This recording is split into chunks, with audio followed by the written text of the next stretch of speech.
Ladies and gentlemen, thank you for standing by and welcome to the New York State Contract Tracing Initiative Training Series conference call. At this time, all participants are in a listen-only mode. If you want to ask a question, please send it via chat. If you require any further assistance, press *0. Thank you. I would now like to hand the call over to your speaker today, Ms. Delia Easton. Please go ahead. Thank you, and welcome everybody. Today's training is called Guidelines for Navigating Callers Who May Be Expressing Thoughts of Suicide Directly or Who Appear to Be in Emotional Distress, Considerations for Contact Tracers.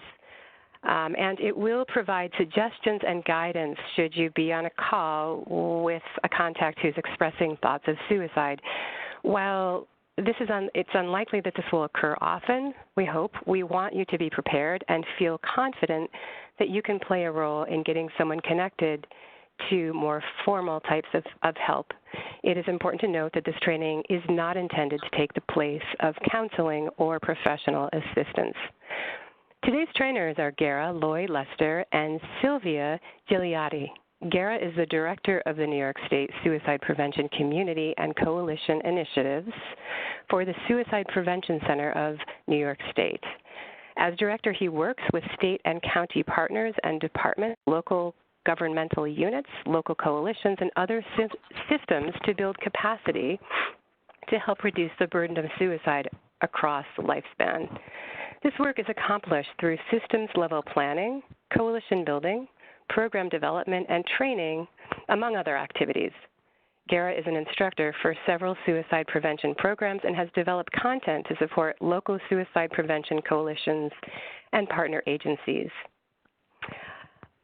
Sylvia works for the New York State OMH Suicide Prevention Office as the New York City Director of Operations. And we're pleased to have both of you here today. Thank you, and I will now turn it over to Gara. Thanks very much. Thank you.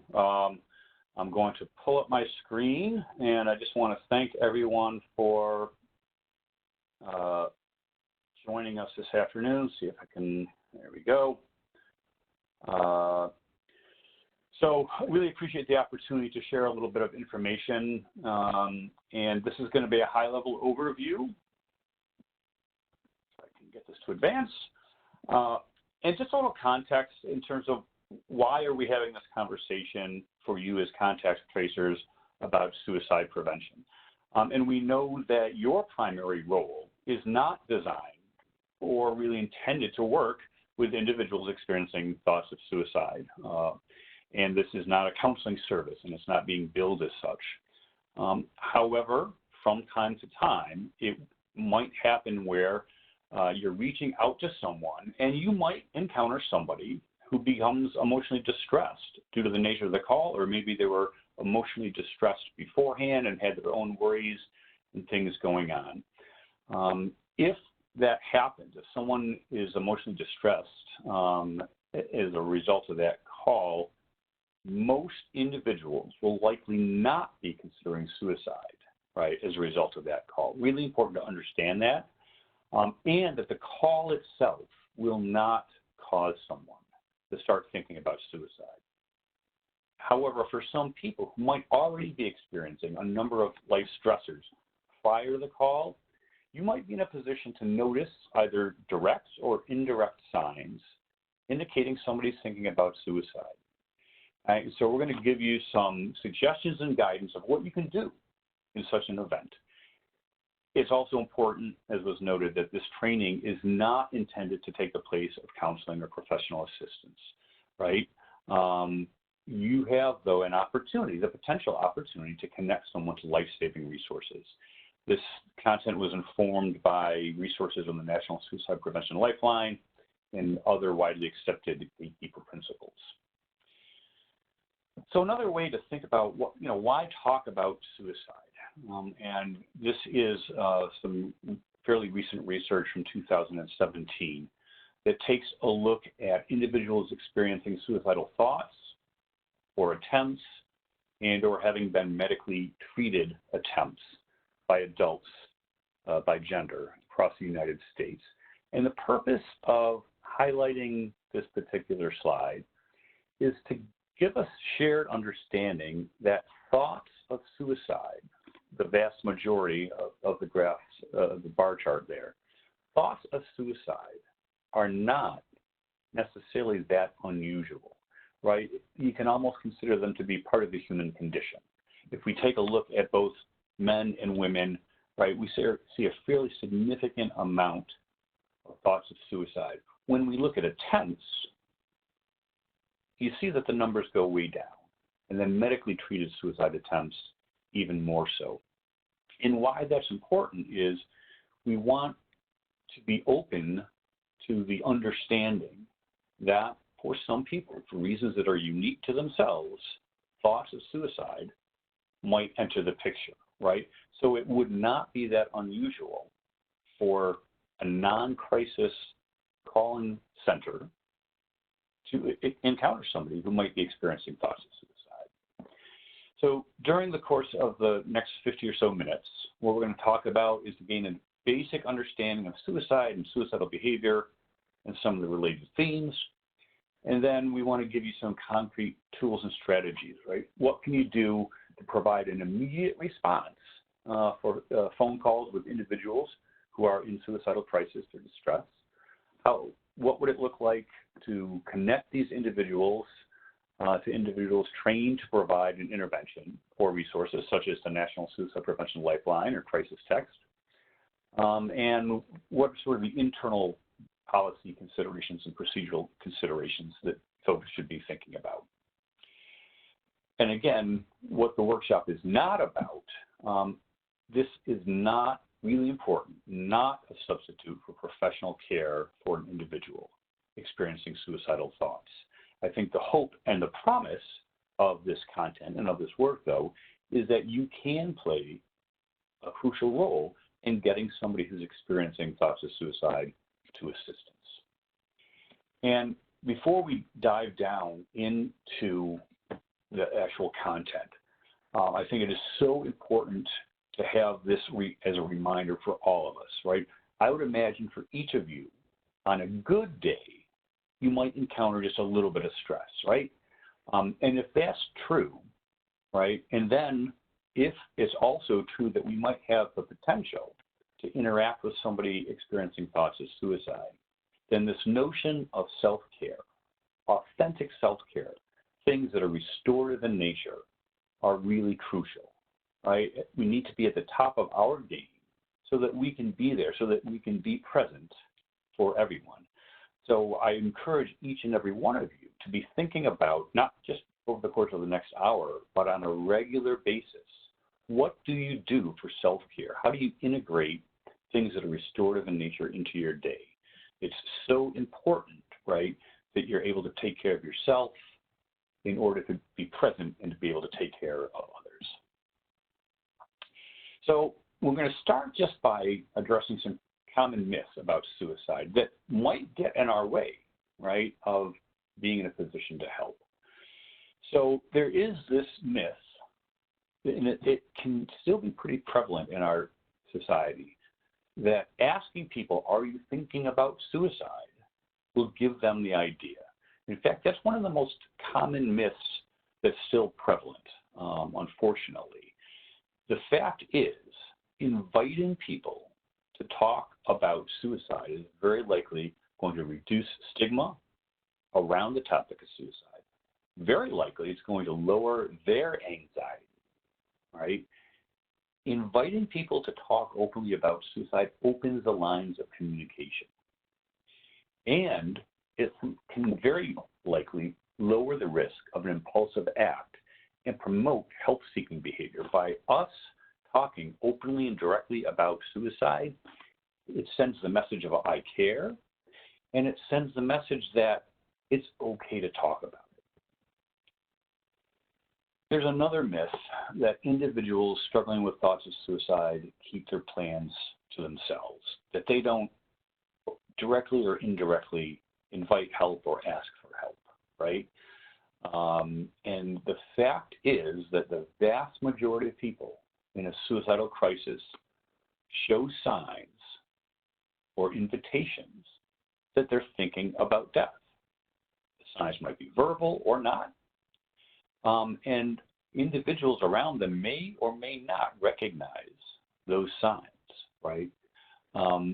But the vast majority of people, before they ever act on thoughts of suicide, tend to let someone else know, and oftentimes many people, directly or indirectly, that they're struggling with thoughts of suicide. The last myth is that there's this idea if someone's talking about it, then they're probably not serious, right? There can be this mentality of, well, there's talkers and there's doers. And if this person was talking about suicide, well, they must not be serious. They wouldn't be talking about it. They would just go ahead and do it. When we know that people who talk about suicide may very well attempt suicide and sometimes, unfortunately, go on to die. People who are talking about it are doing the best they can do to invite help, right?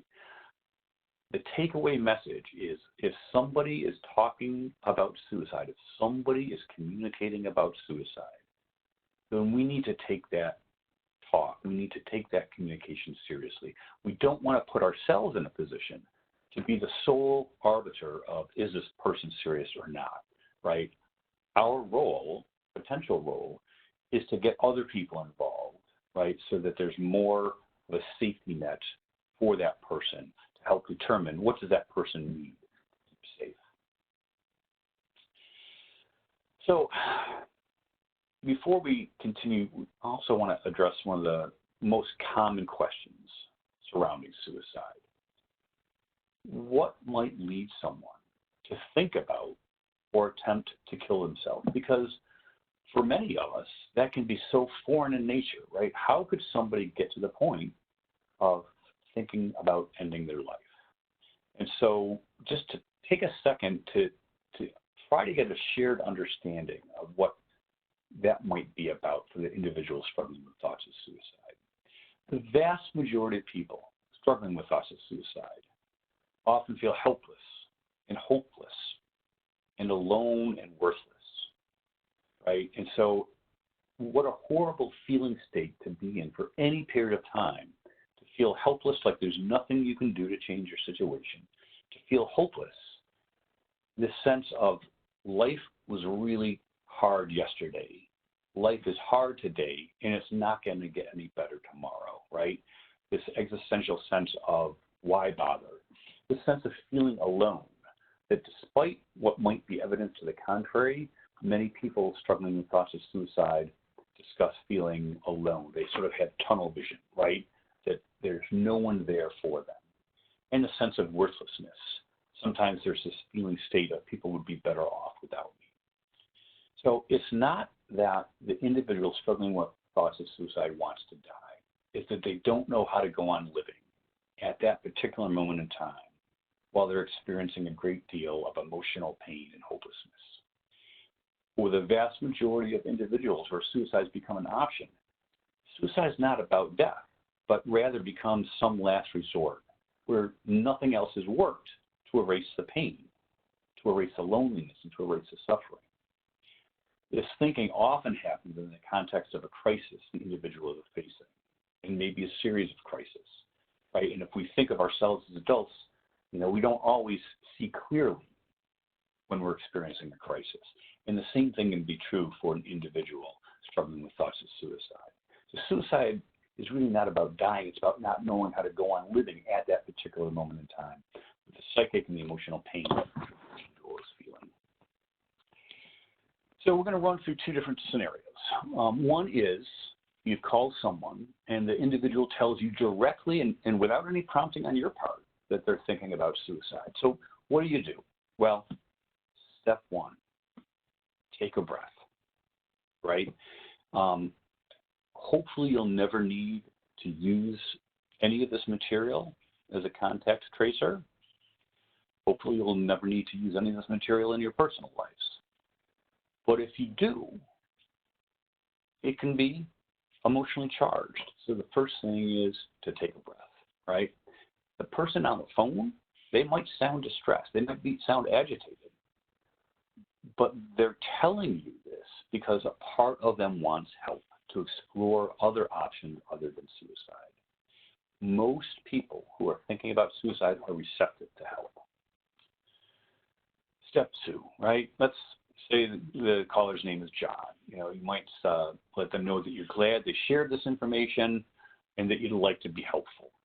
You might ask to confirm the telephone number and their current location. So you might say something like, what's in the thought bubble? Again, you're going to find your own language. These are just by way of example. But you might say something like, I'm really glad you felt comfortable sharing you've been thinking about suicide, John. That was a very brave thing to do. Sounds like things have been hard for you. I want to try to help. Is this the best number to call in case we get disconnected? Right? And it might sound overly simplistic, but it's really important to use the word suicide. If that's what the caller has said, we want to reinforce that that's what we're talking about here, right? And it does take an amount of courage to reach out and to make that statement, right? And so we want to acknowledge that. And you're on the receiving end of that. So what an honor it can be to be in a position to help get that person connected to see, right? You want to make sure that you're documenting anything that is going on in the notes section of CommCare. For example, if at any point in time during the conversation, the person's talked about if they've already done something to harm themselves, or they are talking about other resources they have available, anything that goes on in the context of that conversation, you absolutely want to make sure that you're documenting. If an individual has acknowledged that they're thinking about suicide, one of the next things you want to find out is, have they done anything towards activating those thoughts? If the person's already done something to harm themselves, right, you're going to want to get the supervisor's attention. You're going to want to connect to the National Suicide Prevention Lifeline. There'll be a follow-up slide on this as well later on, and or contact 911. It'd be helpful to keep the person on the phone and see if they're willing to share any other information. For example, is there anyone else there with them? If the person hasn't done anything to activate those thoughts, to harm themselves, then you're going to proceed to step 4. So you might say something like, John, I hear how upset you are and that you've been thinking about taking your own life. Have you already done or already taken any steps to end your life, right? If you get a yes, then you're going to go down one route of getting immediate support for the individual. If the person says no, you're going to continue on to step 4. And this can be sometimes the most challenging part. The next step is to listen, right? This might be the first time the caller has talked about their thoughts of suicide. Just talking, right, and giving the conditions and the space for that person to talk may lead the caller to accepting additional help later on by creating the space and being present, right? And when we're listening, we want to avoid giving advice or attempting to solve a problem, right? Just pay attention to what the caller is telling you, and you can practice reflective listening. What they're telling you might not always make sense. It might not be logical or linear, but that's okay. It's their story, right? So, for example, right, if John tells you that he recently lost his job and health insurance and that his partner's contracted the coronavirus, maybe you'd say something like, I'm sorry for what you've been experiencing. I want to make sure I understand. You've experienced a series of recent losses, including financial, health insurance, and health-related concerns with a loved one. Do I have this right? That must seem so overwhelming right now. And so you're reflecting back and summarizing what you've heard and asking, do I have this right? You want to make sure that you give the person the opportunity to clarify or confirm. You could also choose to ask if there's anything else going on in his life that's led him to think about suicide. When you sensed that the caller hopefully is feeling less distressed because you took a moment to listen to them, right? How did they get to this point? And they may be more willing to be connected to another source of help, then that's when you would suggest getting some of the resources in place, right? So you're going to connect John to someone who can do a more formal intervention. And you might say something like, sounds like you've got a lot going on, again, reinforcing what it is that you've heard. Acknowledge that you're glad that we're talking right now, but also say, you know what, we need extra help. This is beyond you and me to be able to resolve. I'd like to connect you to someone who can provide some additional assistance, right? You want to make sure that you have the suicide prevention lifeline handy. And for some people, they might be more comfortable using crisis text. In New York State, there's a keyword that we're asking people to use. And as you see on the slide deck, there's the keyword GOT5, texting that to 741-741. Why we are asking people to use that particular keyword is it allows us to have some local data and information on where people are texting from, the nature of their texts, et cetera, et cetera. So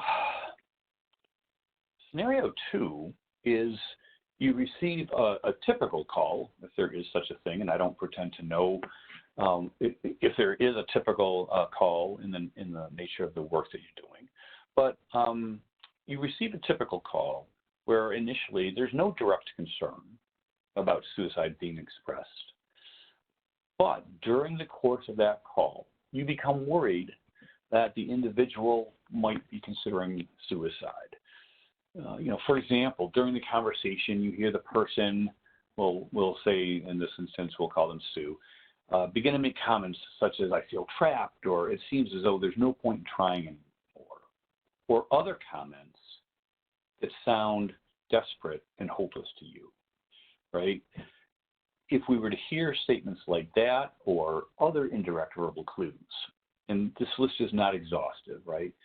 I'm tired of life, I just can't go on anymore, or my family would be better off without me, or who cares if I'm dead anyway, or I just want out, or I won't be around much longer.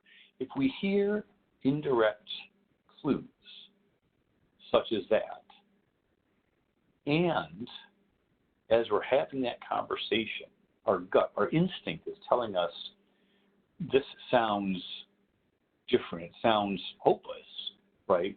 Trust your gut and trust your intuition, right? That this is perhaps more than just somebody's having a bad day, right?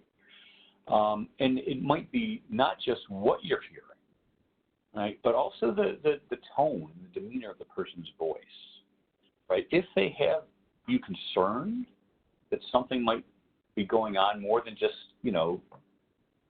receiving the information, trust your instinct, right? That's really important.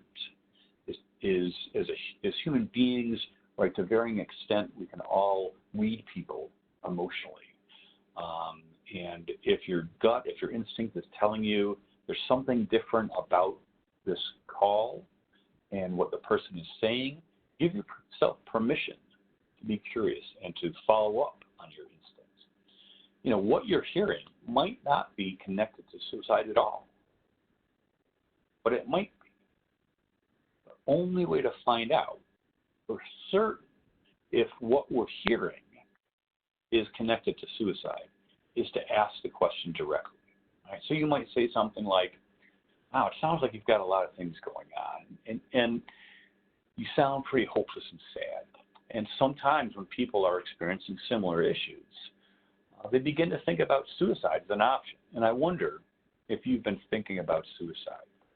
So again, this is just one example of how you might frame it. But in general, what you want to be thinking about is to describe to the person what you're hearing. It sounds like you're sad. You've talked about a lot of losses. You sound really hopeless, right? Is to reflect back what it is that you're hearing. And then in your own words, sort of normalizing that it wouldn't be unusual for some people to feel trapped and feel as though suicide is an option to escape that pain. You're sort of normalizing it. And then you're asking directly, are you thinking about suicide? And remember, back to the myths and the facts section, you're not going to give that person the idea by asking openly and directly about suicide. And as much as it could feel potentially uncomfortable, we've got to use the word. We've got to put language to it, right? We've got to make sure that we know what we're talking about. So you want to avoid saying, are you thinking about hurting yourself? Because quite honestly, the person might not be thinking about hurting themselves at all, right? If they are thinking about suicide, they want the pain to end, right? So we need to be able to ask openly and directly using the word suicide. And we already talked about that. So if the person responds no, when asked directly about suicide, right, then you can say something like, I'm glad things aren't so bad. You're thinking about suicide, and then proceed with the conversation. And maybe suggest that they might want to call the New York State Emotional Support Helpline or other resources that you might typically connect that person to. If you ask the question openly and directly, and they say yes, and that they have been thinking about suicide, again, thank them for sharing that and transition to the previously identified guidelines, right? Thank you for sharing what's been going on, Sue. It took a lot of courage to acknowledge you've been thinking about suicide. I'd like to try to help and connect you to additional resources. Is it okay if we talk a little bit more about what's been going on, right? And then you would pivot back to the next section in terms of, have you already done anything to activate your plan? So some high-level do's and don'ts when talking to somebody who's been thinking about suicide. And really important to be yourself, to be authentic, right? And that's going to show as you're listening to that individual and as you're sharing, getting connected to other resources, is being genuine and being authentic. And the person will be able to tell that, right? Let that person know that you care. And despite the fact that they might be feeling alone, that they're not alone, right? That you're there and that you're going to do your best to try to connect that person to other resources. Said it before, worth repeating. It's important to listen. And, I don't know about you all, but sometimes if I get nerved up, right, no matter what the situation is, right, sometimes we tend to fill the spaces with our own chatter. And that can be more about our own angst and anxiety than anything else.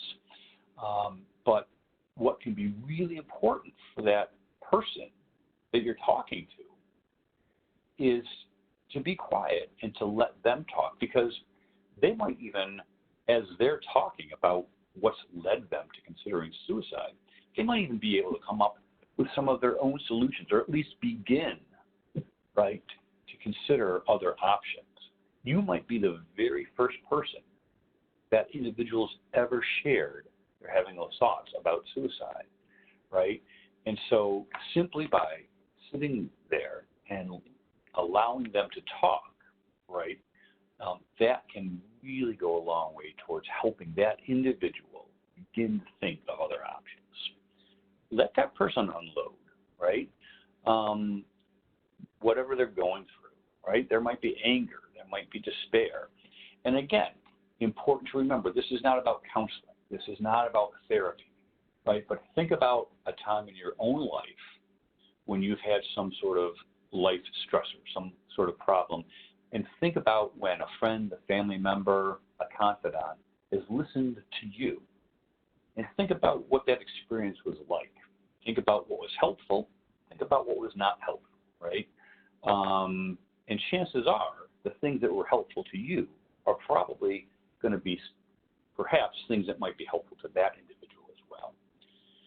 You want to be sympathetic and non-judgmental. You want to be patient and accepting. And accepting that this is their starting point. This is what the person's going through. And perhaps that's foreign to us, right? But that's where they're at right now. So we need to sort of accept that, right? We want to offer hope. And offering hope is slightly different than offering promises that we can't necessarily keep, like, oh, it's okay, it'll get better, right? That wouldn't be an unusual statement to say to someone in that situation, oh, it's okay, it'll get better. And we might believe that in our heart of hearts, and we might want that for the person, that it will get better. But we don't always know that, right? So rather than that kind of statement, right, we want to offer hope to say, well, this is something that we can get through, and other people have experienced these kinds of thoughts in the past, and if they get the help they need, can go on. So it's offering hope, right? Reassuring that person that help is available, and that the vast majority of people experiencing thoughts of suicide, those feelings are temporary. They don't last a long period of time. And that's another way of offering hope. And just letting that person know that their life is important to you. These are all some things that you can do, right, in the context of talking to that person who's just acknowledged that they're struggling with thoughts of suicide. There's also some things to avoid doing, right? You don't want to argue that person, right? We don't want to make statements such as, well, you have so much to live for, or have you thought about how suicide will hurt your family, or look on the bright side, right? You could imagine how any one of those statements for the person experiencing thoughts of suicide probably aren't going to go a long way towards continuing the conversation, right? This can be difficult, but don't act shocked, right? Remember that step one is take a deep breath. Now, your heart might be going like this on the inside, right? We're all human, right? And we might be feeling anxious inside, and that's okay, right? We need to be sensitive and genuine with ourselves. But trying not to express that over the course of the call would be something that we want to do. We don't want to lecture on the value of life or say that suicide is wrong, right? Absolutely crucial, but this can be hard to do too, is we don't want to promise confidentiality or to be sworn to secrecy, right? We know that unfortunately, the combination of secrecy with thoughts of suicide can be a deadly combination, right? So you might get to the point where you're saying, John or Sue, which, sounds like you've got a lot going on here. I want to connect you to other resources. And the person might be like, no, please don't tell anyone. I don't want to do this or whatnot. You have to swear not to tell anyone or whatever their concern might be. We can't promise secrecy. We can promise discretion, right? In terms of, we're just going to try to connect you to the very next resource, and that's all we're going to do.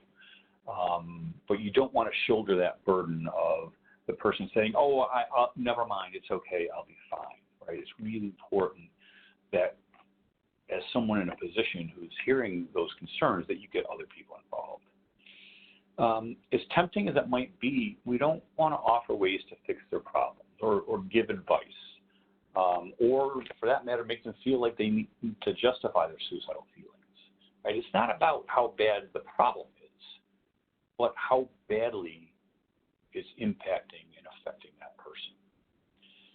And really important is to not blame yourself, right?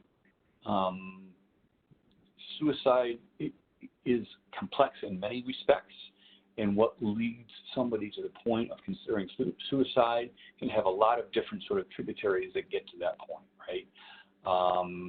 And individuals struggling with thoughts of suicide, it's multidimensional. There's a lot of different things that might lead to it. And it's not a person's fault by virtue of picking up the phone and making a call, right? So it's really important to not blame yourself. And ultimately, the right words are often unimportant, right?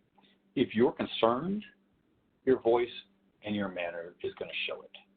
And that sort of loops back to that idea of being genuine and authentic, right? And no matter how negative the conversation seems, just the fact that the conversation is happening is a positive sign, right? The fact that that person is talking to you, that's a positive sign. Helping someone to link to safety and additional resources can be extremely rewarding. but it can also be emotionally draining, right? So if you ever find yourself in a position where you've been able to help connect somebody to additional resources after having described feelings of suicide, right, it's going to be really important that you, as that individual who is in a position to help, has the ability to debrief that experience with someone afterwards, right?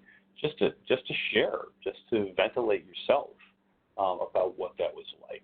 It'd be really important that you have an opportunity to do that. So for any scenario, right, we know that helping somebody can have a profound effect on us. It would be unusual to have helped someone connect to further life-assisting resources, but to never know how things worked out. And that not knowing can take an emotional toll. Like, I wonder what happened to that person. Did they get the help they need? So on and so forth. It wouldn't be unusual, right? If you were in that position to help, you might be thinking about that person for days after the call, just sort of wondering what happened, right?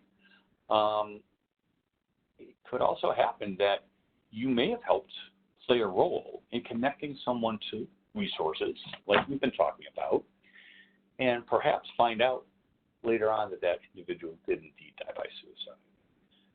You might experience anxiety and even replay in your head what you said and what you could have done differently, right? These might be some not unusual things to be thinking about. Really important to discuss with your supervisor or someone else in a supportive role about what you're experiencing. So crucial to remind ourselves that we are none of us, immune to being impacted, right? By being a potential part of connecting somebody to resources, right? It's important that we're in this together. And it's important that we all feel supported and that we can share our concerns and know where we can get help, right? If we're really stressed and having a hard time over a particular call. And it doesn't have to be specific to somebody experiencing thoughts of suicide. It can be any challenging call. It's really important, right, that we are thinking about who are our resources. Who do we reach out to get help from? So in terms of a sort of a process, if you believe the individual is about to inflict harm on themselves, right, either because they told you they have done something or they're going to do something, and your instinct is telling you, you know what, this is going to happen soon, right? Then 911 should be called, followed by contacting your supervisor. Otherwise, you should transfer the call, if Amazon Connect has the capability, to the National Suicide Prevention Lifeline at 1-800-273-8255. Right, so those are sort of the two scenarios in terms of where you're going to point or connect that person to in terms of connecting to the next level of resources. There are some additional resources, and you'll have this, of course, this slide deck to be able to refer to in the future. The Suicide Prevention Center of New York, which is where I work, has a whole host of resources and information about trainings and data and so on and so forth that if folks are interested, I would encourage you to look at.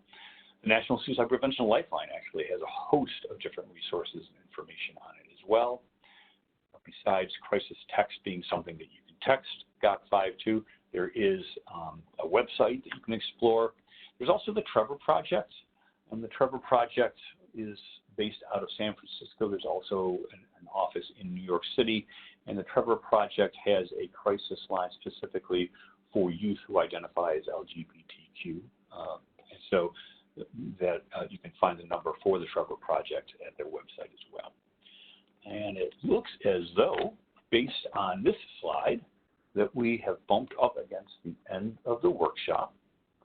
And so I believe we are going to pivot back to the potential for any questions in the chat. I'm going to stop sharing now.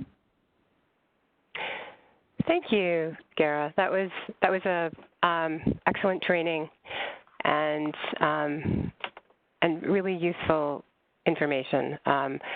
There are a few questions that have been raised here that I think it would be helpful to get your feedback about some of these questions. Some are more related to sort of workflow process on our end, and I can handle those. One of the first questions that's been asked is it okay to ask whether a person has a plan? It's a great question, and the short answer is yes, it absolutely is. So if a person has acknowledged thinking about suicide, you don't need to immediately jump to, do you have a plan? You want to ask, have they done anything to activate those thoughts? And if they said no, they haven't, right? That gives you a little bit more time. But you can certainly, and it would be helpful because that's information you can share with the next step. Say, have you thought about how you might do it? And you want to be gentle with yourself. You might, you're probably going to have thoughts going on. If you don't think to ask that question specifically, that's okay. But if you do, then that would be great. Okay, thank you.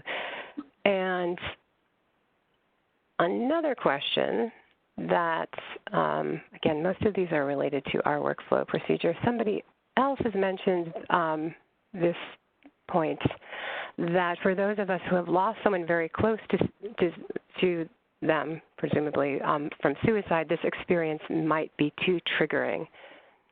Do you have any thoughts about that? Absolutely true, and I so appreciate that reflection.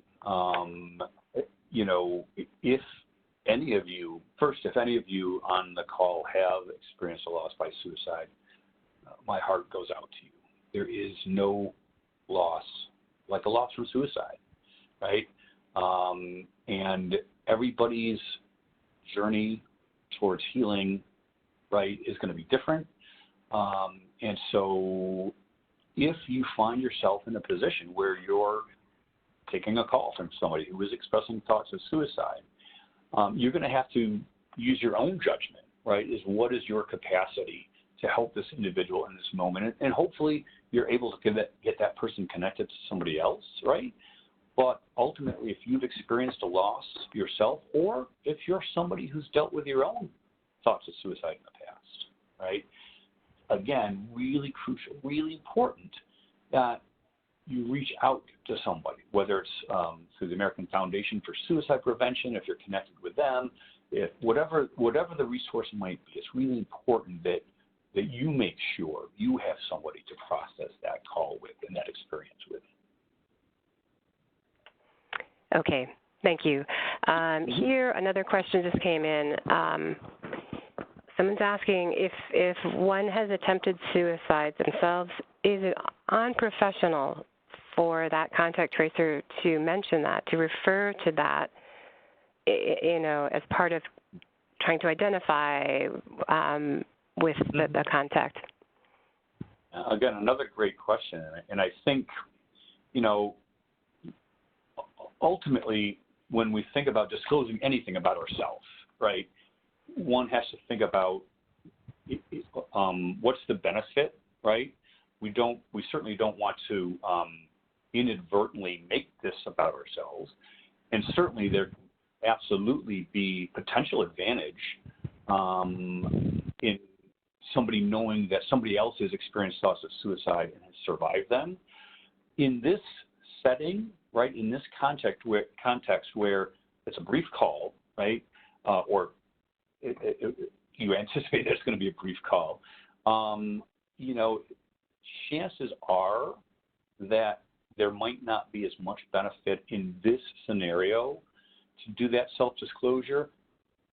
Saying something like people can get beyond thoughts of suicide, right, and offering hope like that would be helpful. You're going to have to use your judgment call, right? Use your judgment and intuition and ask yourself, is do I believe that by disclosing my own experience, it's going to be helpful or not? Or will it somehow potentially turn it back towards me and take the focus off of that person getting help? Okay. Thanks. Thank you very much for commenting on that. And now we have some questions about calling 911 versus calling a mobile crisis unit.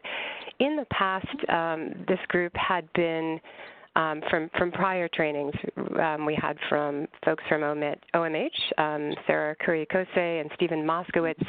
I believe at that point, contact tracers were advised that it's often better to, and I'm not, I'd like your guidance on this as well. It's better if somebody is expressing thoughts of suicide or suicidality to call the mobile crisis unit instead of 911. But I'm sure that varies by circumstance and the availability of the mobile crisis unit. Can you comment on that, please? I can take a second, and then Sylvia, please also, if you want to elaborate too. I think generally speaking, and again, every situation is unique and going to be different, right? We use the term imminence in air quotes, the subjective thing, right? But certainly if the person has said that they've already done something, right, then the intervention becomes they need medical assistance, right? If the person sounds as though they're about to, based on whatever they're telling you, right, then 911 could be an option. Mobile crisis could also be an option too. Everybody's experience with either of those is likely to be different. Rural upstate New York, it could be a while, before mobile crisis might physically be able to get there. I think ultimately we know that somebody experiencing a suicidal crisis, we have more than one response, which is take them immediately to the hospital, right? That some people don't need that. Some people just need to be connected with their care coordinator or other resources or whatever it might be. Some people, in order to keep safe, might need that level of support. I think I could imagine further conversations offline with leadership to say, what does this look like in different parts of the state might be helpful. Sylvia, what are your thoughts? Hello, everyone. I would just add that if the caller is in New York City, it's good to know that when you call the Lifeline number, the calls will be routed to NYC Well. And NYC Well does offer things that are not equally available in other parts of the state, including they have the ability to activate a mobile crisis team fairly quickly, which might include a prescriber in addition to a social worker. And then what happens if the mobile crisis team is activated is that once they get to the caller, they will see if the call is appropriate for what they can offer. If not, they might either escort the person to an emergency room or call 911. So there is a lot that is available in New York City through NYC Well. In general, I think that particularly given your role, I completely agree with Gara that if someone is really acutely suicidal and has already started to do something, you don't want to wait. You want to call 911. Yes, thanks very much for both Sylvia and Gara. So again, this is one of those situations where there's not sort of a uniform response, sort of a, contact tracers need to use judgment and need to be, I think as Gara mentioned earlier, tuning into their intuition and also, of course, listening to what the contact says. If the contact says, if there seems to be imminent threat to individual self-harm, the individual about to inflict harm upon themselves, or if that's already happened, then absolutely call 911. If it seems like something that could be more ongoing, it's not quite to that crisis point, then perhaps the mobile crisis unit, as if it is available in the particular area where you're working, is the better option. So it does become, again, a judgment call. And as always, if you call 911, in any of these situations, call your supervisor, involve your supervisor, and let them know that that has occurred and that you've notified 911. Just a few other questions. Somebody has asked about, and this is something I don't expect Gara, or I'm sorry, oh wait, there's one other thing.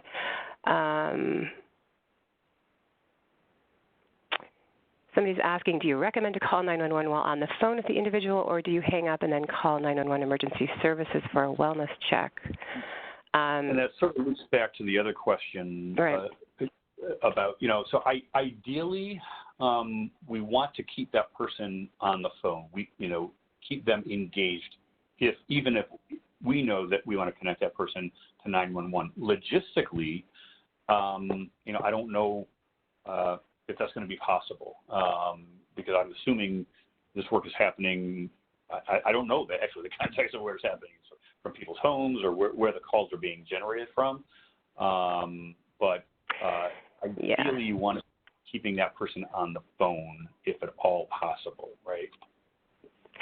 Yeah, thank you. And I know many of the contact tracers are using Amazon Connect, and Amazon Connect is not always, we're trying to verify the capacity to call out to, say, 911 or other services. Unfortunately, we haven't been able to confirm if that's possible in all situations. So if that's the case, try to keep the contact on the line and use another phone, either your own cell phone or another, a landline or an office phone, to make the call and not hang up with the individual, if at all possible. Right. So I know the New York State Emotional Support Helpline, the software that they use allows the person receiving the call to seamlessly connect to other resources, whether it be the hotline or whatever the resource might be. So if a crisis comes into that and they're not equipped to deal with someone who's suicidal, they're going to try to connect that person. So at least in that context, with that software, they are in theory able to make a sort of a warm transfer. Okay, that's very helpful to know. As a reminder to what Gara was saying, that anyone who is telling you that they're thinking about suicide, in some ways, even someone who has already taken some steps towards taking their own life. But if they're telling you, clearly they are not against the idea of getting help. So having them on the phone while you try to figure out how to contact the 911 or other resources might be easier than you think, because they are probably looking to be helped. They told you that they're thinking about taking their own life, and they already took some steps towards it. Sylvia, I'm sorry to ask you, could you, folks had trouble hearing you. Do you mind repeating that? I think if you could get a little closer to the microphone. Do you mind repeating what you said? I'm sorry. Can you hear me now? Yes, much better. Yeah, I'm having problems hearing you instead. But what I was saying is just was reminding everyone, and Gara mentioned this, that when someone is telling you that they're thinking about suicide, even people who have taken steps towards suicide, they are actually looking for help for the most part, otherwise they will not tell you. So it seems to me that, you will have the opportunity to figure out even in a frightening moment, like when we're trying to help someone with a suicidal, but you'll have the time to figure out how to stay on the phone with the person and also activate 911 or contact other resources, because chances are that the person told you because they want help. Which is a great reminder, and it's, even though you are not a crisis line, in essence, that's sort of how crisis lines work, is if the person is talking with you and is engaged with you, then we can interpret that as the person wants other options, right? And as long as we're talking with them, then, that time actually works in our favor. Right. Exactly. Thank you for elaborating on that, both of you. There are go ahead. Oh, no, I see the question about Teams. So does everybody use Teams? Everybody does use Teams, and there are one of the complexities of this initiative is that each region has slightly different protocols and procedures that they use, and sometimes the counties have different protocols and procedures. So, but Teams is used. So do you? I mean, I think, we use Teams for the helpline, and so we could, it was really helpful. We could connect with somebody that maybe was taking a long time on a call or whatever it might be. So I think can be very helpful, I guess, to be able to. So you recommend that? Yeah. I think if people are monitoring, I think that way you're not alone, right? And you can say, listen, on a call with somebody, they said they just swallowed pills or whatever, and and typing as you're talking. I mean, it's, you're sort of multitasking, and you don't want to miss what the person's saying, but so I could imagine that being helpful.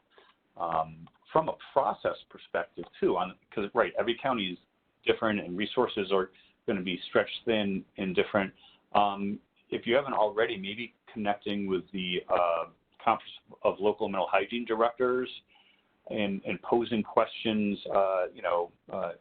to them, what would they suggest from a very high level, and or with some of the more rural communities. So that might be some folks to talk with at some point in time. Yeah, thank you. And I'll just, that's very helpful, because sometimes if a contact tracer is talking to a contact in an entirely different county, calling 911 is really a cumbersome process. So that sounds like a possible alternative. And as well, I just want to remind all participants that if on CT support, there are, many of the counties have under the county admin button there on CT support, there are numbers for mental health services and in some cases mobile crisis team units as well. So I want to thank you both, Kara and Sylvia, very much for doing this training today and being so responsive and answering questions. And thank you to all the participants. Thank you for the questions. And any questions we did not get to, we will address and post on CT support. Thanks very much. Thank you all. Take care. Be well. Thank you. Ladies and gentlemen, this concludes today's conference call. You may now disconnect.